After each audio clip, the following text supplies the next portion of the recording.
ময়মনসিংহ ও ভোলা মুক্ত দিবস আজ ১৯৭১ সালের ১০ ডিসেম্বর মুক্তিবাহিনী ও ভারতীয় মিত্রবাহিনী যৌথভাবে পাক সেনাদের কবল থেকে মুক্ত করে ময়মনসিংহকে।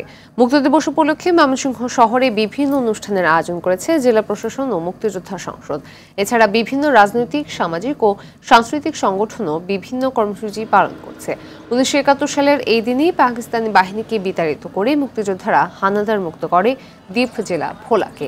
দিবসটি উপলক্ষে শহীদ মুক্তিযোদ্ধার স্মৃতিফলক ও বধ্যভূমিতে ফুল দিয়ে শ্রদ্ধা জানানোর পাশাপাশি শোভাযাত্রার আয়োজন করা হয়েছে।